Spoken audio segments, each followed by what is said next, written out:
2-0 against Aston Villa away. Lewis, what are we thinking, mate? It's good that we won, and I think like we're making more individual moments at the very least. And I think Potter's substitutions really helped us solidify the win as well. In terms of the team performance, though, we're still not really at that level where I'm seeing convincing performances yet. It felt a bit more like a step back from the Wolves game.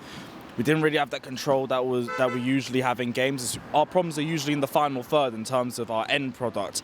Now it was more just controlling the midfield, dominating possession, and with the injuries I kind of get, like, whenever people don't like to hear it, as soon as Jorginho's out the squad, we usually lose control. And it happened yet again in this sort of game. And a good thing from Potter is that he recognised, he brought him on in the second half, and we were a lot more solid than we saw out the game as a result of that. The main thing for me is three things: Mason Mount, Kepa, and Graham Potter. Those are the only three reasons why I think we even came out of this game with 3 points. Because other than that, it's a very dismal performance overall. But there are positives to still take out of it. We've said for how many games I want to see Kepa get tested and I want to see how he reacts to it. It's the first game where he actually got tested and he passed the test. Flying colours, like brilliant reaction saves in the first half. We don't go in 1-0 up if it's not for Kepa. And for that, you could debate whether it's him or Mason Mount who wins man of the match. But this is the one thing we've been waiting to see. We've waited to see if Kepa can decide a game for us or not.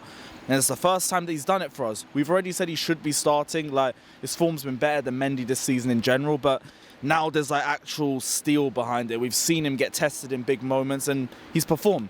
But to me, those individual moments are the only reason why we came out of this game with 3 points. Like, it's not the most optimistic of performances, and I don't want to be too harsh on the squad with it because I do think we're in that period now where we're going to be getting multiple fixtures. You're going to be seeing fatigue with a bunch of players.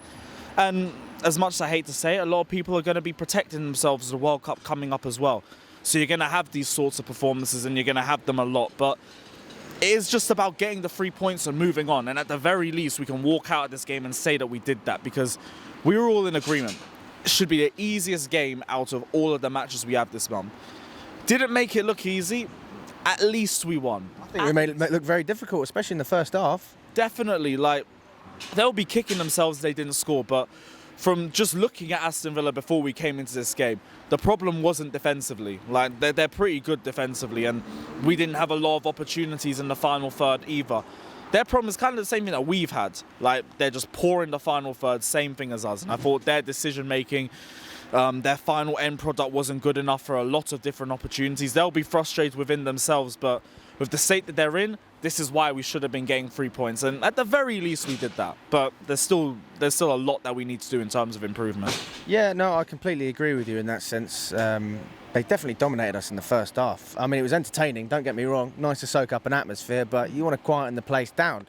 And especially with Cucurella, I mean, he really struggled in that position. People are saying that, you know, we should try and rotate him and Chilwell, but then both were poor.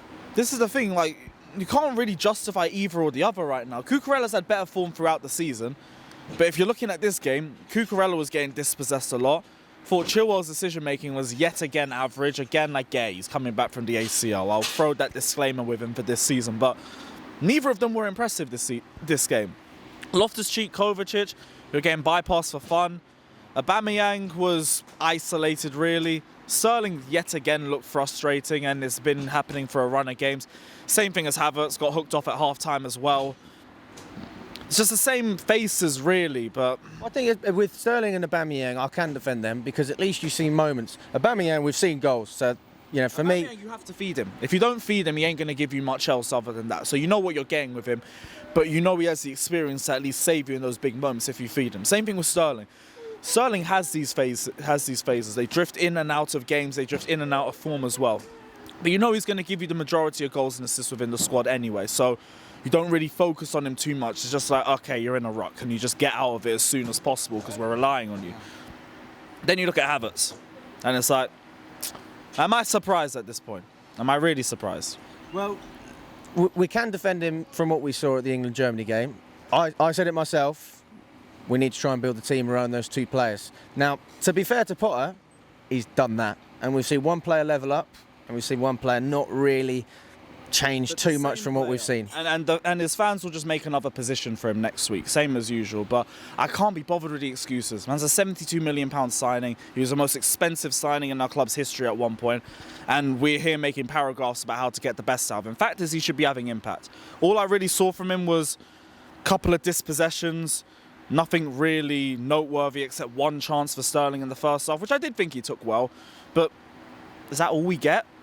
All we get? And even with a new manager, nothing's changed. So I'm tired of it. Upper and Sterling, I get it. They weren't really great today, but I know what I'm getting with them. I know that they can deliver in certain moments. Havertz, I'm still here like, what do you do? What do you do? You just stand there. You run around for a little bit, drop on the ground, and then you come off. And everyone says, like, you're generational on that. No, I need to see more. I really need to see more, but it's up to him to show everyone that. This is third season now. There's no more excuses. No one can make any more excuses. We've got a more progressive manager. We've got everything that we could do for him to succeed. Yeah. I need to see success. Well, I mean, Potter's certainly given him the chance, and I think as a fan base, we've been very, very patient. What do you think then? Do you think it's a case of, listen, mate, if you don't get something changing before the World Cup, we've got a problem, or do we give him till the end of the season? Because if we want to finish in the top four, we need players who are going to produce. Here's the thing, like we've got our hands tied on it. We have to give him till the end of the season. We know Bayern have potential interest. Personally, I'm praying that they have interest because we can just end this whole horror story. But there's other options out there. Like, I saw a lot of people talking on the timeline, like, why hasn't Pulisic got another start? He had one good game and now he's been benched for the next two. I'm not that annoyed at it because I'm thinking he must start the Brentford game as a result of that. And if that's the case, whatever. I don't care if he gets benched this game. But this is where my problem is if he doesn't start. You can't keep giving the same opportunities to players who aren't performing. We said the same thing with Mount and Havertz at the start of the season. Now Mount's performing. He's got open play assists in his last two games. He got 2 goals in this game. No one can sit here and say Mason Mount hasn't turned the corner. And fair play to him, keep it up. Like, because this is exactly what we know that he's capable of. Havertz, I haven't seen nothing.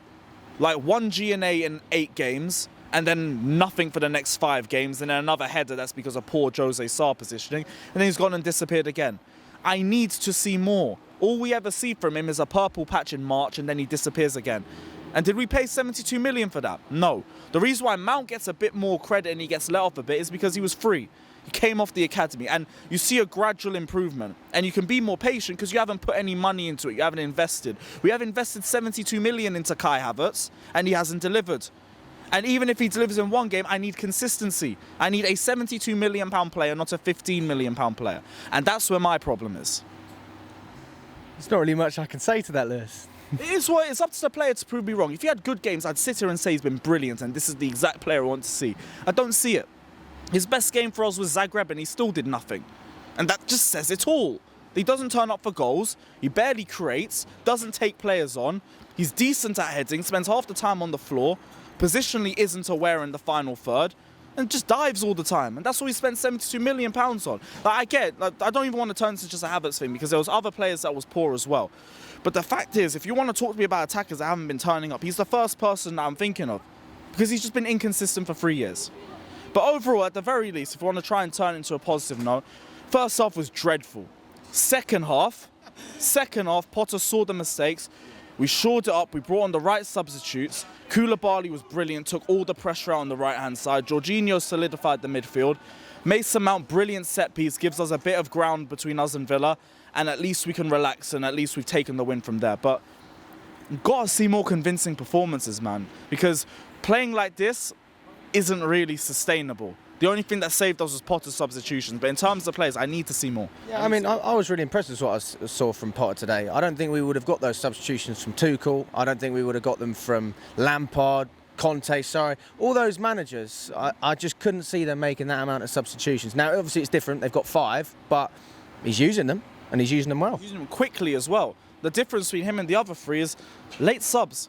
All the time there was late subs, and it's like they can't come on and have any impact. You talk about the likes of Jorginho, Koulibaly. What are they going to do if you have 10 minutes on the pitch?